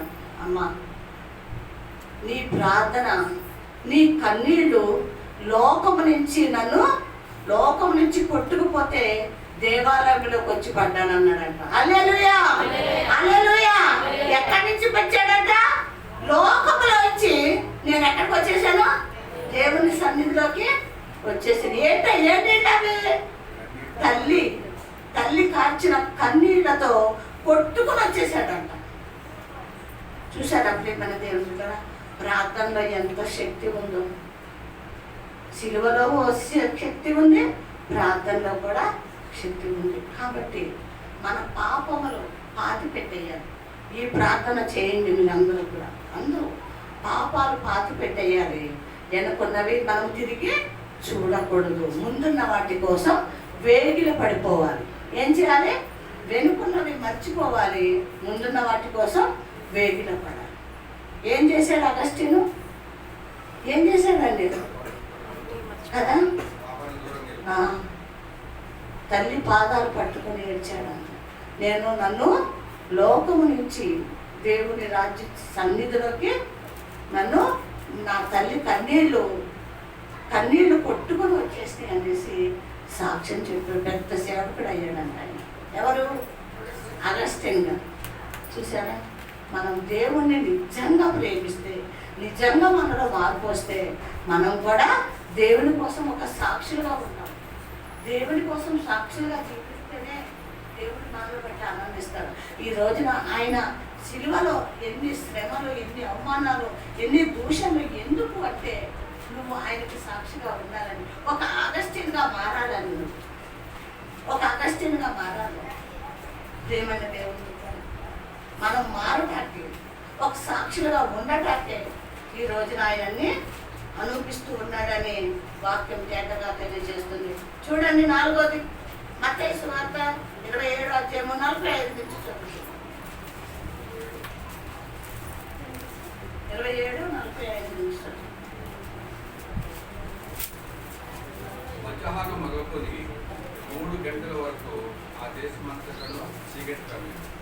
ఇంచుమించు 3 గంటలప్పుడు యేసు ఏమి ఏమి రామ నమస్కారి అని బిగ్గరగా కేకవేశాడు. ఆ మాటకు నా దేవా నన్నెందుకు చెయ్యి విడిచిపోయి అర్థం. అక్కడ నిలుచున్న వారిలో కొందరు ఆ మాట విని ఇతడు ఏలియను పిలుచుచున్నాడని. వెంటనే వారిలో ఒకడు పరిగెత్తుకుపోయి సంధి తీసుకుని సిరకలు ఉంచి నెల్లు తగిలించి ఆయనకు తాగించాడు. మనము ఇక్కడ చూసుకుంటాం ఎప్పటి నుంచి ఎక్కడ సిలువలో ఉన్నాడంటే ఎన్ని గంటల నుంచి ఉన్నాడని చెప్పాను. ఉదయకాలము 9 గంటల నుంచి. సమయం ఎంత అయిందంట అంటే 3 గంటల వరకు సిలువలో ప్రభు ఉన్నట్టు మనం ఇక్కడ చూస్తున్నాం. ఆ సిలువలో ఉన్నప్పుడు ఆయన ఏమని పలుకుతున్నాడంట? ఏలి ఏలి లామా సమర్థ అని గట్టిగా బిగ్గరగా కేకలు వేసింది. దానికి అర్థమైతే నా దేవా నా చెయ్యి ఎందుకు విడిచిపెట్టేశావు? నా చెయ్యి ఎందుకు విడిచిపెట్టేశావు ప్రభువా? ఎవరు అడుగుతున్నారు ఈ మాట? ఎవరికి చెప్తున్నాడు ఈ మాట? తండ్రికి చెప్పుతున్నాడు. ఎందుకు నాయనా నా చెయ్యి విడిచిపెట్టావు అంటే ప్రభు ఈ లోకానికి వచ్చిన కానించి ఎన్ని సంవత్సరాలు ఉన్నాడని చెప్పుకుంటాం మనం కదా? 3.5 సంవత్సరాలు. 3.5 సంవత్సరాలే మనకి పరిచయం చేశాడు ప్రభు కదా. అప్పటి నుంచి కూడా 3.5 సంవత్సరాలు ప్రభు ఆయన కొడుకు చెయ్యి పట్టుకునే ఉన్నాడు. యేసయ్య చెయ్యి దేవుడు పట్టుకునే ఉన్నాడు. ఎక్కడ విడిచిపెట్టలేదండి, విడిచిపెట్టలేదు. లోకంలో ఆయన చేయవలసిన కార్యాలు, చేయవలసిన అద్భుతాలు, అర్థమవుతున్నా, స్వస్థతలు, సూచక క్రియలు, ప్రాణం పెట్టి మళ్ళీ ప్రాణము మరి ఇచ్చి మనకి జీవం ఇచ్చి, దెబ్బలు తిని, ముళ్ళ కిరీటము, ముఖం మీద ఉమ్ము వేయబట్టు, ఇవన్నీ కూడా ప్రభు చేసేటప్పుడు తండ్రి చెయ్యి విడవలేదు, గట్టిగా పట్టుకున్నాడు. అంటే తండ్రి తోడుగా ఉన్నాడు కుమారుడు, తండ్రి కుమారుడికి తోడుగా ఉన్నాడు. ఎప్పుడైతే మరి సిలువలో ఆయన మరి ఇక పాపంలోకి, ఆ శాపంలోకి వెళ్ళేటప్పటికి తండ్రి ఏం చేశాడు? ఆయన చెయ్యి విడిచిపెట్టేశాడు. ఎవరు చెయ్యి? ఎందుకు చెయ్యి విడిచిపెట్టేశాడు? ఎందుకు విడిచిపెట్టేశాడు? ఆయన తండ్రి ఎవరు? పరిశుద్ధుడు, యూదా గోత్రపు సింహం ఆయన. కాబట్టి యేసయ్య మన పాపముల గురించి, ఆయన మన పాపములు ధరించుకున్నాడు కాబట్టి, మన పాపములు మోస్తున్నాడు కాబట్టి, మన శాపములు మనం మోస్తున్నాడు కాబట్టి తండ్రి ఏం చేశాడు? చెయ్యి విడిచిపెట్టేశాడు. అప్పుడు ఆయన చాలా బాధతో కేకలు వేస్తున్నాడు, లామా లామా సమర్థ, నా తండ్రి నా చెయ్యి ఎందుకు విడిచిపెట్టేశారు అని అక్కడ ఆయన అడుగుతూ ఉన్నట్టు వాళ్ళు చూస్తారు. ఇంకేమన్నాడు? ఆ మాటకు నా దేవా నన్నెందుకు చెయ్యి విడిచిపోయి అర్థం.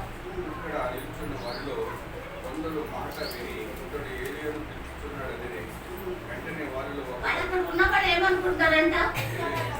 ఏలియను పిలుస్తున్నాడేమో అని మరి వాళ్ళు అనుకుంటున్నారు. కానీ ప్రభు పిలిచింది ఎవరిని? ఏమన్నాడు ఆయన? నా తండ్రి అని పిలిచాడు. నా దేవా నా దేవా అని పిలిచాడు ఎందుకు చేయి విడిచితివి? అని ఆయన కేకలు వేశాడు. వీళ్ళు ఏమంటున్నారు?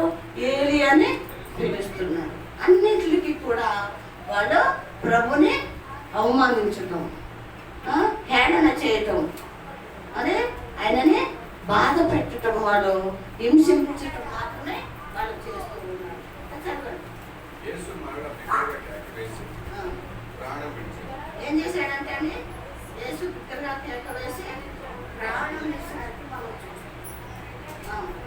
అప్పుడు దేవాలయపు తెర పైనుండి కింది వరకు రెండుగా చిరిగేది. చాలండి. భూమి వణికేది. ఇక్కడ యేసయ్య మరి ఏమని పిలిచి ప్రాణం ఇచ్చాడంట? నా దేవా నా దేవా ఎందుకు నా చెయ్యి విడిచితివని చెప్పి బిగ్గరగా కేక వేసి ఆయన ప్రాణము విడిచెను. ప్రాణం విడిచిన వెంటనే ఏమైందంట? దేవాలయం తెర పైనుండి కిందికి రెండుగా చిరిగేది.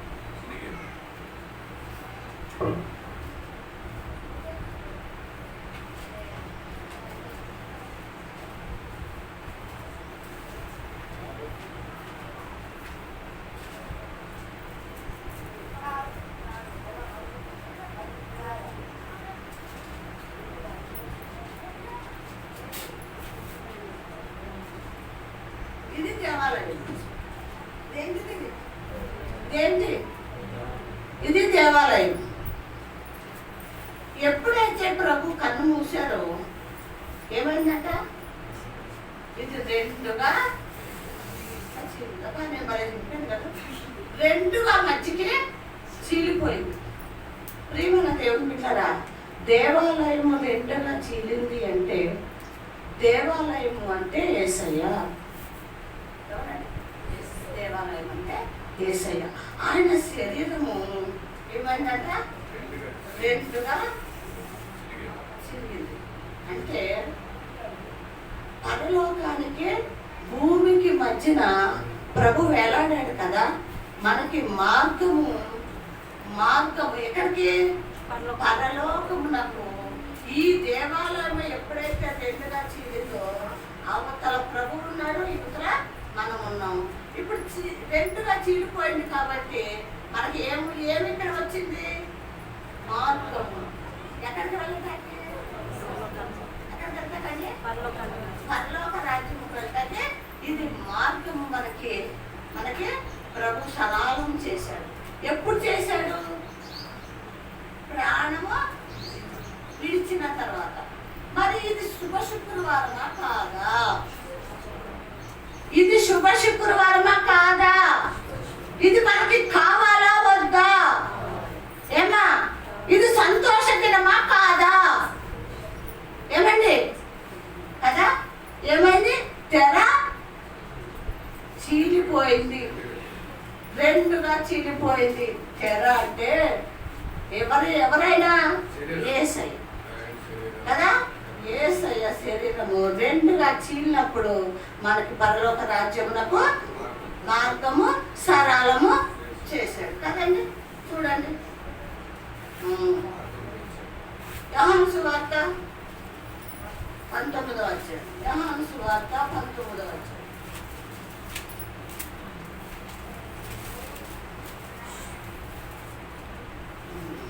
9 నుంచి చదువు. నీవు ఎక్కడి నుండి వచ్చిందని యేసును అడిగాను. అయితే యేసు అతనికి ఏ ఉత్తరం ఇవ్వలేదు. కనుక పిలాతు, నాతో మాట్లాడవా? నిన్ను విడుదల చేయటకు నాకు అధికారం కలదనియు, నిన్ను సిలువేయుటకు నాకు అధికారం కలదనియు నీవు వెరగవా అని ఆయనతో అని. అందుకు యేసు, పైనుండి నీకు ఇవ్వబడి ఉంటేనే తప్ప నా మీద నీకు ఈ అధికారం ఉండదు. అందుచేత నన్ను నీకు అప్పగించిన వారికి ఎక్కువ పాపము కలదని. ఏమంటండి? నన్ను అప్పగించిన వాడికి ఎక్కువ పాపము కలదు అని. నన్ను ఎవరైతే అప్పగిస్తారో వాడికి ఎక్కువ పాపము కలదు అన్నాడు. ఎవరు అప్పచెప్పారు ఆయన్ని?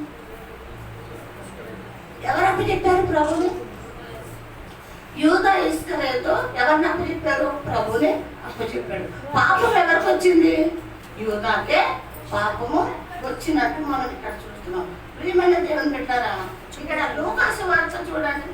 లూకాసు వార్త 23వ అధ్యాయము 35 నుంచి చదవండి. 23:37. నీవు యూదుల రాజు అయితే నిన్ను నీవే రక్షించుకోమని ఆయనను అపహసించాడు. ఇతడు యూదుల రాజుని పై విలాసం కూడా ఆయనకు పైగా రాయబడింది. ఏమంటే ఏమని అపహాసిస్తున్నారంట? యూదుల రాజు నువ్వు యూదుల రాజు అయితే ఏం చెయ్యి? నిన్ను నీవే రక్షించుకో. నువ్వేం చెయ్యి? నువ్వు రాజు అంటున్నావు కదా, నువ్వు నిన్ను రక్షించుకో. ఆ సిలువ నుంచి దిగు, నిన్ను నువ్వు రక్షించుకో అంటున్నారు. ఇంకా అంటున్నారు ఆయన అపహాసించాడు. ఆయన అపహాసించాడు. ఇతడు యూదుల రాజని ఆ, పై విలాసం కూడా ఆ. ఆయనకు పైగా రాయబడింది. రాయబడింది. రాయబడిన ఆ నేరస్తులలో రాయబడిన ఆ నేరస్తులలో రాయబడిన ఆ నేరస్తులలో ఆ. ఒకడు ఆయనను దూషించుచు, ఒక్కడు ఆయనను దూషించుచు నీవు క్రీస్తువు కదా, ఏమంటే నీవు క్రీస్తువు కదా, ఆ, నిన్ను నీవే రక్షించుకో, నిన్ను నువ్వే రక్షించుకో. ఆ, రక్షించుకొను, మమ్మల్ని కూడా రక్షించుకొని చెప్పారు. ఎవడన్నాడు? ఎవడన్నాడు? ఆ? వాడు దొంగ. ఆ? వాడిని కూడా సిలువేశారు ఇక్కడ. వాడు ఏమంటాడో తెలుసా? డిమాండ్ వాడు, నీవు క్రీస్తువు కదా, నువ్వు క్రీస్తు అంటున్నావు కదా, నిన్ను నువ్వు రక్షించుకుని మరి మమ్మల్ని కూడా రక్షించవచ్చు కదా. అంటే వీడు పాపం చేసి వస్తాడంట లోకంలో, పాపం చేస్తాడు, వాడి ఇష్టం వచ్చినట్టు జీవిస్తాడు, వాడి ఇష్టం వచ్చిన మార్గంలోకి వెళ్తాడు, మోసం చేస్తాడు, అన్యాయం చేస్తాడు, దోచుకుంటాడు, వ్యభిచారం చేస్తాడు, తాగుతాడు, నానా రకాల పాపాలు చేసేస్తాడంట వాడు. ఈయన రక్షించాలంట. ఎవరు రక్షించాలంట? యేసయ్య రక్షించాలంట. అయితే ఆ? ఆ. వాడిని గద్దించి రెండో వాడు ఏం చేస్తున్నాడు?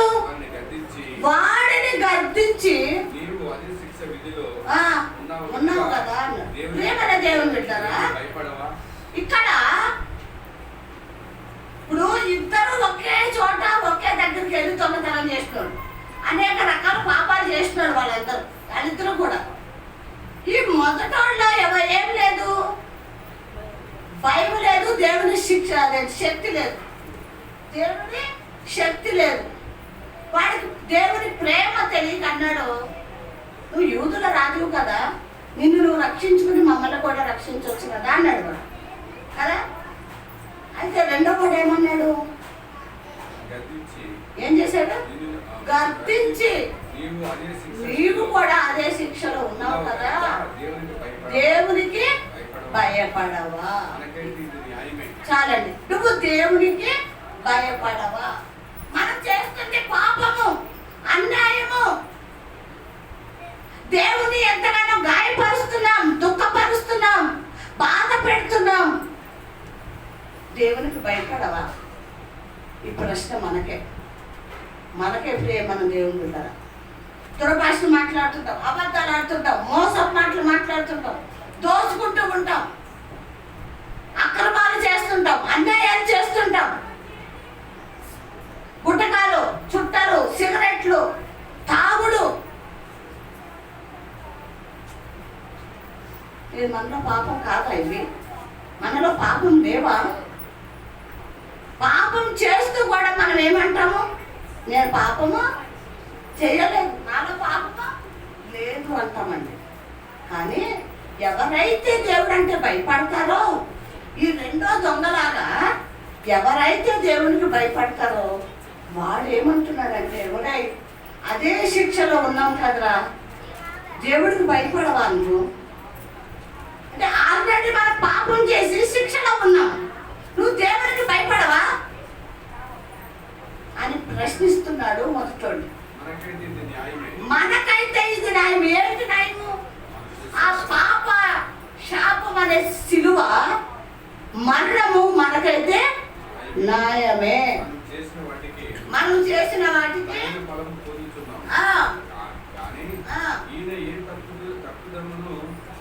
తగిన ఫలము మనం పొందుతున్నాము. ఈయన ఏ తప్పిదము ఎవరు చెప్పారు ఈ మాట కదా? విశ్వాసం గురించి మనకి శ్రమ దినాల్లో చెప్పాను కదండి. రెండో తను ఏమయ్యాడు? పశ్చాత్తాపడ్డాడు. ఏం చేశాడండి? పశ్చాత్తాపడ్డాడు, పాపాలు ఒప్పుకున్నాడు కదా.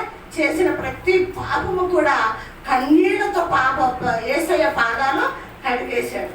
ఈయన ప్రభు, ఈయన రక్షకుడు, ఇతనే నన్ను రక్షిస్తాడు, ఈ విశ్వాసం మనకున్నాడు, ఈయనే మనల్ని రక్షిస్తాడు అన్న విశ్వాసం రెండో దొంగకి కలిగింది. ప్రేమన దేవుని బిడ్డలారా, మరి ఈరోజు ప్రభు మన కోసం ఆ శిలువలో పొందిన దెబ్బలు కానివ్వండి, అవమానాలు కానివ్వండి, నిందలు కానివ్వండి, దూషణ కానివ్వండి, ఇవన్నీ కూడా మన పాప పరిహారం కోసం, మన రక్షణ కోసం ప్రభు చేశాడు. అవునా కాదా? దేనికోసం చేశాడు? మన రక్షణ కొరకు. మరి మనం పశ్చాత్తపడి నూతన పరచబడాలా పడొద్దా? రక్షణ పొందుకున్నాము, ఓకే. పశ్చాత్తపడి నూతన పరచబడాలా వద్దా? నూతన పరచబడాలంటే ఏం చేయాలి? ఏం చేయాలి? ప్రభు పాదాల దగ్గర మొరపెట్టుకుని మన బ్రతుకులు మార్చుకునే వారంగా మనం ఉండాలి. రెండో దొంగ అంటున్నాడు, ఇదైతే మనకి న్యాయమేరా బాబు, మనం చేసాం పాపం, ఈ శిక్ష మనం అనిపించాలి. ఆయన ఏ తప్పితమో చేయలేదు. ఎవరైనా ఆయన ఏ తప్పితమో చేయలేదు. మరి ఈ 40 రోజులు తర్వాత పొద్దుట ఉదయకాలం నుంచి ఈ 3 గంటల వరకు ఎందుకు శ్రమలు పడాలి? ఎందుకు దెబ్బ తినాలి? రక్తం ఎందుకు చిందించాలి? ఆ ముళ్ళ కిరీటం, పిడిగుద్దులు, చేతుల్లో మేకులు, కాళ్ళల్లో శీలలు ఎందుకు? ఎవరి కోసం పట్టించుకున్నాడు ఆయన? ఏమ్మా, ఎవరి కోసం పట్టించుకున్నాడు? నీ నా కోసము ఈ పాపాలన్నీ కూడా భరించాడు, సహించాడు. ఇంకేమంటున్నాడండి? చేయలేదని చెప్పి ఆయనను చూచి, యేసు నీవు నీ రాజ్యంలోనికి వచ్చినప్పుడు నన్ను జ్ఞాపకం చేసుకోమని. అందుకు ఆయన వారితో, నేడు నీవు నాతో కూడా పరదేశంలో ఉండివని నిశ్చయంగా నీకు చెప్తున్నాను. ఏమంటే ప్రభు వెంటనే ఏం చెప్పాడంట? ఏం చెప్పాడు? నేనే నీవు నాతో కూడా. ఈ రోజే ఏమన్నా ఆలోచించాడా? ఇతను ఎలాగున్నాడో, ఏం చేశాడో, ఏం చేయలేదో, ఒప్పుకున్నాడో లేదో అని ఆలోచించాడా? ఆలోచించదు. నేడే నాతో నువ్వు పరదేశం అంటే అతను పశ్చాత్తాపడ్డాడని, పాపాలు ఒప్పుకున్నాడని కదా. ఎవరికి తెలుసు? యేసయ్యకి తెలుసు. ఈ రోజున ఇక్కడ కూర్చున్న మనందరి గురించి ఎవరికి తెలుసు? యేసయ్యకి తెలుసు. మనం ఎలా ఉన్నాయి, మన హృదయాలు పశ్చాత్తాపడుతున్నామా లేదా? ప్రభుకి మనం అంగీకారంగా ఉన్నామా లేదా? లేకపోతే నిర్లక్ష్యంగా ఉన్నామా? భయం లేకుండా ఉన్నామా? లేకపోతే భయపడుతున్నామా? ఎలా ఉన్నామా అన్నది ప్రభు తేటగా చూస్తున్నాను. చదవండి. నేడే నీవు నాతో కూడా పరదేశంలో ఉండివని నిశ్చయంగా నీకు చెప్తున్నాను. అప్పుడు రమారమి మధ్యాహ్నం అయ్యను. ఏమంటే రమారమి మధ్యాహ్నం అయ్యను. అది మొదలుకొని 3 గంటల వరకు 3 గంటల వరకు ఆ దేశమంతా కూడా మీద చీకటి కమ్మింది. దేశం మీద ఏం కలిగింది? దేశమంతట మీద చీకటి కమ్మింది. సూర్యుడు అదృష్టాయం. చీకటి కమ్మింది. సూర్యుడు లేడు, వెళ్ళిపోయాడు. గర్భాలయపు తెర నడిమికి చిరిగాను. గర్భాలయపు తెర నడిమికి. అప్పుడు యేసు గొప్ప శబ్దంతో కేకవేసి, తండ్రి చేతికి ఆత్మను అప్పగించుకొనుచున్నాను అని. ఎప్పుడు ఏం జరిగింది? ప్రభు మరణించే ముందు దేశం అంతా కూడా చీకటి కమ్మింది. చంద్రుడు కనపడలేదు. మరి దేవాలయం గర్భము 2గా చీలింది. ఇందాక మనం అహంస వార్తలో చదువుకున్నాం కదా. ఆయన మరణించినప్పుడు ఏమైందంటే దేవాలయం కూడా 2గా చీలింది కదా. అది మనకి దేవుడిచ్చే మార్గం. ఆయన చనిపోతేనే 2 విషయాలు జరిగినాయి ఇక్కడ. ఆయన చనిపోతే ఒకటి పరలోక రాజ్యమునకు మార్గం సరళం చేశాడు. ఆయన చనిపోయి రక్తం చిందిస్తే మళ్ళీ మనకి ఏమొచ్చింది? రక్షణ వచ్చింది. ఓకేనా? ఆయన రక్తంతో మన పరిశుద్ధులుగా మార్చి తర్వాత మరి మూడో మార్గం ఏంటి? పరలోకమునకు మనము ప్రవేశము మనకి దొరికింది. ప్రియమైన దేవుని బిడ్డలారా, ఇప్పుడైతే అక్కడ ఆయన ఏమన్నాడు? తండ్రి, నా ఆత్మను నీ చేతులకి అప్పగించుకుంటున్నా అని చెప్పాడు. ప్రియమైన దేవుని బిడ్డలారా, మరి ప్రభు మన కోసము ఇన్ని శ్రమలు అనుభవించి మనల్ని ఆయన బిడ్డలుగా సిద్ధపరచుకున్నాడు. రక్షణ ఇచ్చి మళ్ళీ కూడా వస్తానన్నాడు. నేను చెప్పాను కదా, మూడు ఏం చెప్పన్నాను? 3 విషయాలు మనము ఎప్పుడు గుర్తు చేసుకోవాలి. ఎప్పుడు గుర్తు చేసుకోవాలి. ఏంటది? నువ్వు లేవా? ఉన్నావు అప్పుడు? ఎక్కడి నుంచి వచ్చాం? ఎక్కడ ఉన్నాం? మళ్ళీ ఎక్కడికి వెళ్తాం? చెప్పండి. ఎక్కడి నుంచి వచ్చాము? పైనుంచి వచ్చాం. ఎక్కడ ఉన్నాము? లోకంలో. మళ్ళీ ఎక్కడికి వెళ్ళాలి? ఎలా వెళ్ళాలి? ఎలా వెళ్ళాలి? ఇప్పుడు ఉదాహరణకి మనము ఊరు వెళ్ళాలి, ఎక్కడైనా పిక్నిక్ వెళ్ళాలి. ఆ ప్లేస్ మనకు తెలియదు. ఆ ప్లేస్ చూపిస్తాక ఒక ఆయన కావాలా వద్దా? ఒక వ్యక్తి కావాలా వద్దా? ఆ గైడ్ ఉంటాడు కదా, చూపిస్తాడు చూడు, ఆయన ఉండాలి. ఆయన ఏం చేస్తాడు? చక్కగా ఒక వ్యానో కారో బస్సో తీసుకెళ్ళి అప్పుడు మనల్ని అక్కడ దించి చక్కగా అవన్నీ చూపిస్తాకే తీసుకువెళ్తాడు. మనకి గైడ్ ఎవరు? ఎవరండి? ఆయన వస్తున్నాడు గైడ్గా, తీసుకెళ్ళిపోతాడు. ఎలా వస్తున్నాడు? యేసు రాజుగా వచ్చుచున్నాడు, భూలోకమంతా తెలుసుకుంటాడు. యేసు రాజుగా వచ్చుచున్నాడు, భూలోకమంతా తెలుసుకుంటాడు. రవి కోటి తేజుడు, రమ్యమైన దేవుడు. రవి కోటి తేజుడు, రమ్యమైన దేవుడు. రారాజుగా వచ్చుచున్నాడు. యేసు రారాజుగా వచ్చుచున్నాడు. యేసు రాజుగా వచ్చుచున్నాడు, భూలోకమంతా తెలుసుకున్నాడు. ప్రియమైన దేవుని బిడ్డలారా, ప్రభు రావటానికి ఇవన్నీ కూడా మనకి చేసి చూపిస్తున్నాడు. అయితే ఆఖరిగా మరి సిలువలో ప్రభు ఎన్ని మాటలు మాట్లాడాడండి? సిలువలో 7 మాటలు మాట్లాడాడు. ఒక్కసారి అవన్నీ గుర్తు చేసేసుకుని మనము ప్రార్థన చేసేసుకుందాం. ముగింపు ప్రార్థన చదవండి. లూకాసు వార్త 23:34. లూకాసు వార్త మొదటి మాట. లూకాసు వార్త 23:34.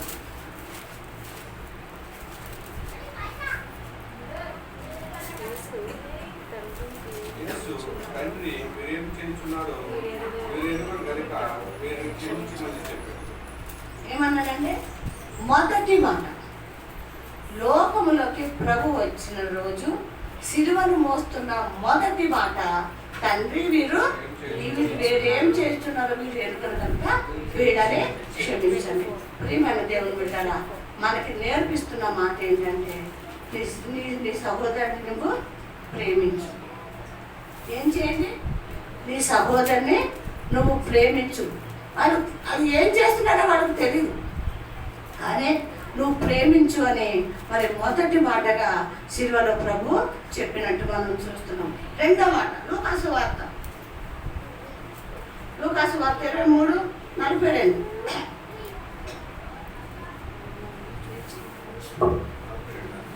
అవునండి.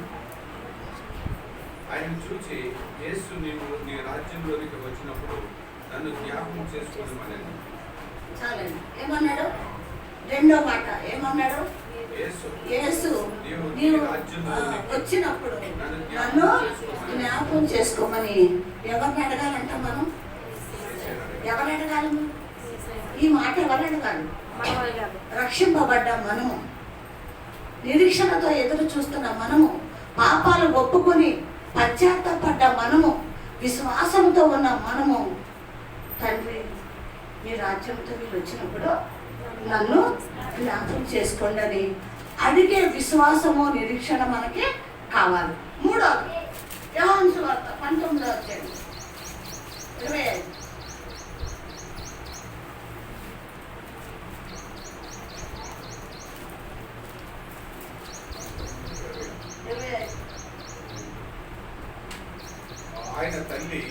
మరియు ఆయన తల్లి సహోదరియు గొప్ప భార్య అయిన మరియయు మగ్దలేని మరియయు యేసు శిలువ వద్ద నిలుచుండెను. యేసు తన తల్లియు తాను ప్రేమించిన శిశువులను దగ్గర నిలుచుండ చూసి, అమ్మా ఇదిగో నీ కుమారుడు అని తన తల్లితో చెప్పాడు. చాలండి. బాధ్యత నెరవేరుస్తున్నాడు. బాధ్యత నెరవేరుస్తున్నాడు. ప్రియమైన దేవుని బిడ్డలారా, మనకి చెప్తున్నాడు ఈ మాట. మూడవ మాట ఏంటి? తల్లి, అమ్మ ఇదిగో నీ కుమారుడు, సహోదరుడా ఇదిగో నీ తల్లి అని చెప్పాడు. అంటే ఇది ఏంటిది? బాధ్యత. ప్రియమైన దేవుని బిడ్డలారా, మనము కూడా తల్లిదండ్రుల పట్ల బాధ్యత కలిగి ఉండాలి.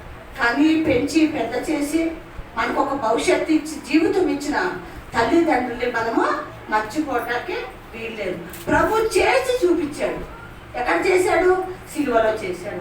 ఆయన పరలోక రాజ్యంలోకి వెళ్ళిపోతున్నాడు.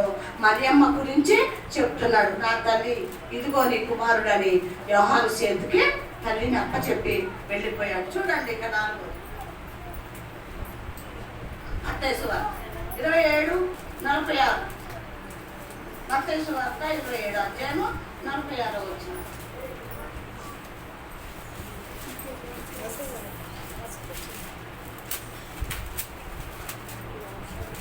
ఇంచుమించు 3 గంటలప్పుడు యేసు ఏలి ఏలి లామా సమస్తగాని బిగ్గరగా కేక వేసి ఏమన్నాడండి? ఏ టైం అది? ఎన్ని గంటలు కండి? 3 గంటలు. అంటే ఆయన ఇక మరణానికి వెళ్ళిపోతున్న సమయం, మరణంలోకి వెళ్ళిపోతున్న సమయం. ఏమంటున్నాడు? ఏలి ఏలి లామా సమాప్తం అని బిగ్గరగా కేక వేసి ఏం చేశాడు? నా దేవా నా దేవా నా చెయ్యి విడిచితి కదా. మనం అక్కడ చదువుకున్నాం. ఇక తర్వాత చూడండి 5 లూకాసు వార్త. ఓకే, 5 లూకాసు వార్త 23:46 నుంచి చదువు.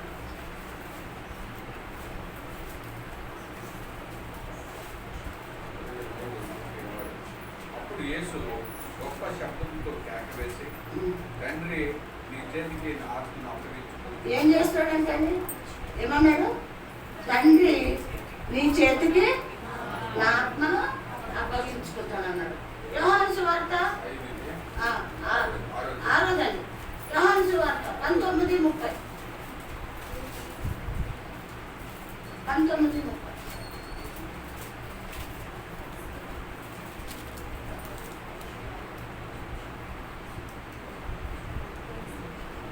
సమస్తమైందని చెప్పి తల వంచి ఆత్మను అప్పగించాడు.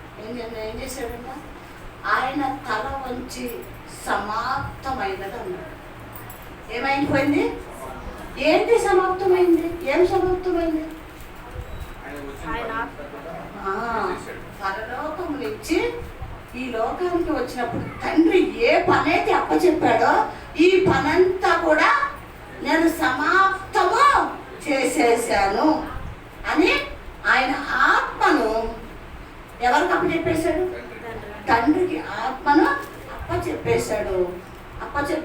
అంటే ఏమైపోయాడు? ఆయన కళ్ళు మూశారు అన్నట్టు.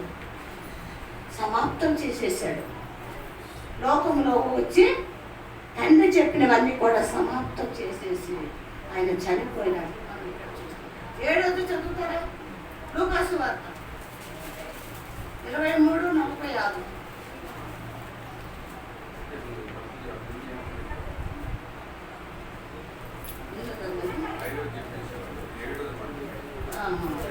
అంటే అక్కడ రాసినట్టుంది. ఇక్కడ లూకాసు వార్త 47.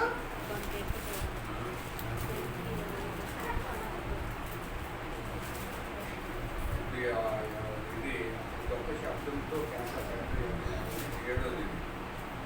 అప్పుడు యేసు గొప్ప శబ్దంతో కేక వేసి, తండ్రి నీ చేతికి నా ఆత్మను అప్పగించుకుంటున్నాను. 7వ లాస్ట్ మాట కదా ఇది. నేను ఇక్కడ రాసుకున్నాను. కాబట్టి ప్రియమైన దేవుని బిడ్డలారా, లాస్ట్కి ఏమన్నాడు? తండ్రి ఏమన్నాడు? తండ్రి నీ చేతికి నా ఆత్మను అప్పగించవలస్తున్నానని. ముందేం చేశాడు? మొత్తము సమాప్తం అయిపోయిందని చెప్పాడు. పని మొత్తం పూర్తి చేసేసాను. ఇప్పుడు మనకి ఏదో పని అప్పు చెప్పారు అనుకోండి, సగం పని చేసి సమాప్తం అయిపోయింది చేసేసాను అంటామా? పూర్తిగా చేసి మొత్తం పని చేసేసామంటామా? పూర్తిగా మనకు అప్ప చెప్పిన పని పూర్తి చేసేస్తే సమాప్తం అయిపోయినట్టు. పూర్తి చేయకపోతే సమాప్తం కాదు. కాబట్టి ఇప్పుడు మన దేవుని బిడ్డలారా సమాప్తం చేశాడు. ఆయన ఆత్మను తండ్రికి అప్పగించేశాడు. ప్రేమైన దేవుని బిడ్డలారా ఈ ఫ్రైడే రోజు శుభ శుక్రవారం రోజు మనకి ప్రభు సిలువలో ఇన్ని గొప్ప కార్యాలు చేసి మనకేమిచ్చాడు? రక్షణ ఇచ్చాడు, పరలోక రాజ్యముకు ప్రవేశం ఇచ్చాడు కదా.